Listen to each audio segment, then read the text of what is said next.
किसी जंगल में चिड़िया का एक अमीर परिवार रहता था।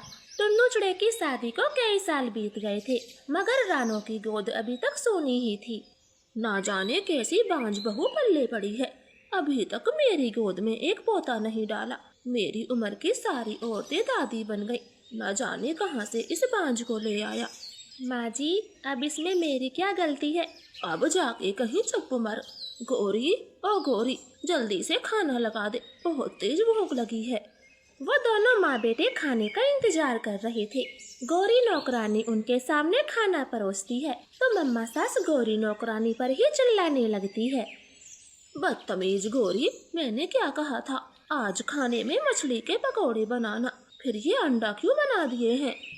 माँ जी, बाजार में मछली नहीं मिली तो मैं ये अंडा खरीद लाई। आज आप अंडा करी खा ले, मैं कल मछली के पकौड़े बना दूंगी। हाँ हाँ ठीक है, अब तुम जाओ यहाँ से, आगे से माँ जो कहे ध्यान रखना। गौरी नौकरानी रसोई में चली जाती है और ऐसे ही उनके दिन बीत रहे थे। एक दिन गौरी के घर पर कोई नहीं था, इसलिए वो अपने बेटे को काम पर ले जाती है। बेटा, ज्यादा छलकूंद ना करो, माँ जी देखेंगी तो डांट लगाएंगी। चुप चुप करके एक जगह बैठ जा, दूसरों के घर शोर नहीं मचाते। अरे गौरी, बच्चे को क्यों डांट रही हो? बच्चा ही तो है, बच्चे कहाँ एक जगह बैठते हैं। आओ बेटे, जरा मेरे पास आओ। गौरी कौवी का बेटा चिड़िया के पास जाता है। चिड़िया तो उसे अपने पंखों में उठा लेती। उसी दौरान मम्मा सास भी अपने कमरे से बाहर आ जाती है। बहू, ये तुमने किसका बच्चा उठा रखा है? माँ जी, ये हमारी नौकरानी गौरी का बेटा है। ये सारे घर में उधम मचा रहा था तो मैंने पकड़ लिया, और वैसे भी ये बच्चा है, इसे क्या मालूम कि गौरी ने अभी पोछा लगाया है। अब लगा बहाने, अपने बच्चे तो पैदा नहीं कर सकती, दूसरों के बच्चों को सर पे बिठा रही है।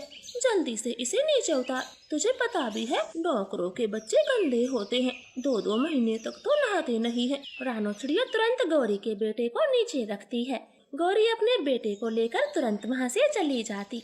बहू, अब तू भी सुन ले, रसोई में नहा धोकर ही घुसना। ऐसे रानो की सास उसे खूब ताने सुनाती, वो कोई मौका नहीं छोड़ती। धीरे धीरे दिन बीतते गए, लेकिन रानो की गोद तो सोनी ही थी, जिस कारण मम्मा सास का गुस्सा और भी बढ़ गया था। वो रानो को सुनाने का एक भी मौका नहीं छोड़ती। रानो दीदी जी, बुरा ना माने तो एक बात कहूँ। हाँ गौरी, बोलो, भला मैं कब से बुरा मानने लगी? मालकिन तुम्हें इतना सुनाती है, तुम कुछ बोलती क्यों नहीं हो? गौरी, इस बारे में मैं आपसे कोई बात नहीं करूँगी, वो मेरी माँ जी हैं, मैं उनकी किसी बात का बुरा नहीं मानती। वैसे छोड़ो ये सब, तुम अपने बेटे को अब क्यों नहीं लाती हो? छोटी मालकिन, आपने तो देखा ना, उस दिन माँ जी कितना गुस्सा कर रही थी, मैं अपने बेटे को इसीलिए नहीं लाती। मैं तुम्हारे बेटे के लिए ये खिलौना लाई थी, इसे जग्गू को दे देना, वो बहुत खुश होगा। ना मालकिन, ये खिलौना तो बड़ा महंगा है, हम गरीबों के बच्चे इतने महंगे खिलौने से कभी नहीं खेलते। मैं समझ गई, बांझ हूँ ना, शायद तुम्हें एतराज होगा, ठीक है मत लो। ना रानो बहन, ऐसी कोई बात नहीं है, मैं बहुत गरीब हूँ, आपने मुझे खिलौना दिया, ये ही बहुत बड़ी बात है। बस मैं तो इसलिए नहीं ले रही थी कि मेरा बच्चा आगे से इन्हीं खिलौनों की जिद करेगा। कसम से मेरे मन में कोई खोट नहीं है। और हाँ, आप अपने आप को कभी बांझ न बोला करो, इसमें तुम्हारा तो कोई दोष नहीं है। फिर गौरी खुशी खुशी रानो का खिलौना ले लेती और अपने घर चली जाती। जग्गू तो खिलौना देखकर बहुत खुश था, लेकिन गौरी रानो के लिए दुखी हो रही थी। वो अपने सास और पति को सारी बातें बताती है। बेचारी रानो बहू, जीना दुखी कर रखा है उसकी सास ने, मैं जानती हूँ, बहुत खड़ूस स्वभाव की है। मेरी जवानी भी उसके घर में काम करके बीती है, मुझसे बेहतर उसे कोई नहीं जानता होगा।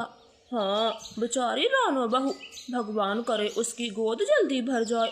वो बेचारी हमारे लिए कितना सोचती है, जग्गू के लिए खिलौने दिए, खाने पीने में भी मदद करती है, भगवान फिर क्यों उसकी मदद नहीं करता।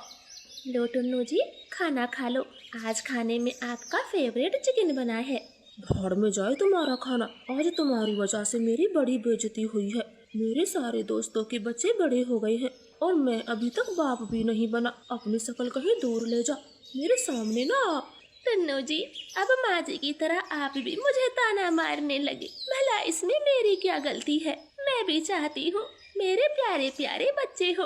चुप, एकदम चुप, और अपनी मनुष्य शकल लेके कहीं और जा, मेरे आसपास ना भटक। अब रानो चिड़िया बहुत दुखी रहने लगी थी। एक दिन मम्मा सास उसे अपने साथ लेकर जाती है। माँ जी, हम कहाँ जा रहे हैं, अब तो बता दीजिए, जंगल से काफी दूर आ गए हैं।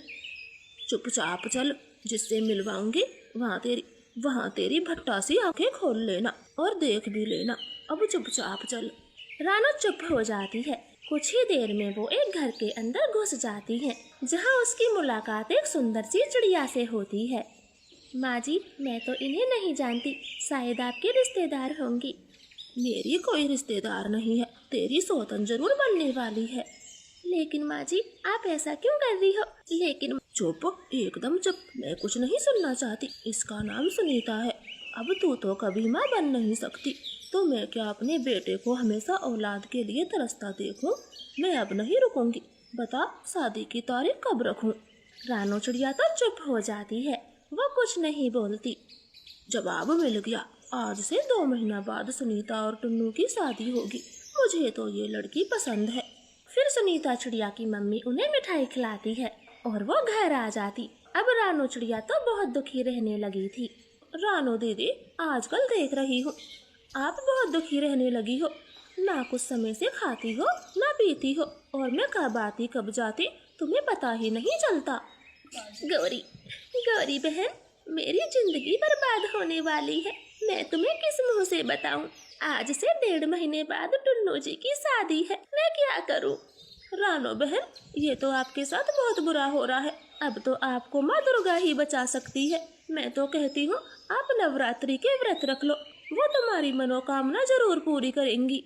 लेकिन गौरी बहन, कैसे? घर में हर दिन मांस मंदिरा बनता है, मैं कैसे पूजा पाठ करूं? रानो बहन, मेरे घर में कोई मांस को छूता तक नहीं, और माता की चौकी भी सजी हुई है। मैं भी नवरात्रि व्रत रखती हूँ, तो आप मेरे साथ मेरे घर पे पूजा किया करें, माता रानी जरूर सुनेंगी। रानो तो खुशी खुशी मान जाती है और पहले नवरात्रि से व्रत रखना शुरू करती और गौरी के घर जाकर पूजा करती। धीरे धीरे उसके 5 व्रत हो चुके थे।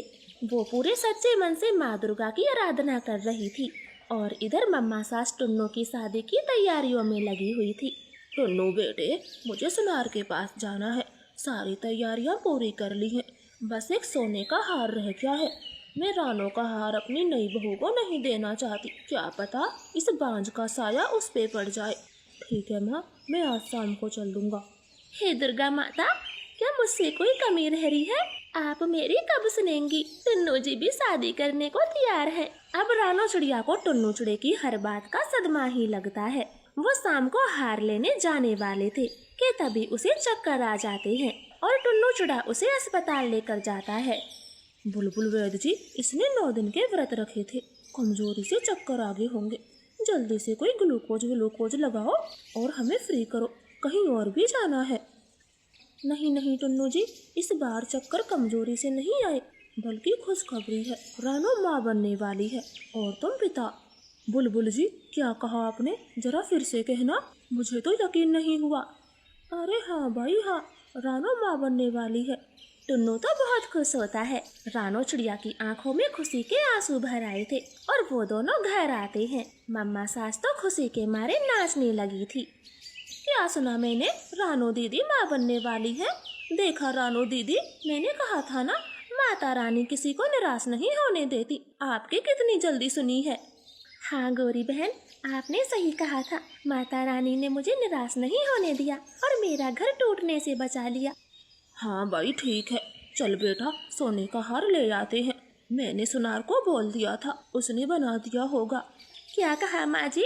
क्या माँ, आपको अभी भी सोने का हार लाना है? अरे बेटा, इतने दिनों बाद खुशखबरी आई है।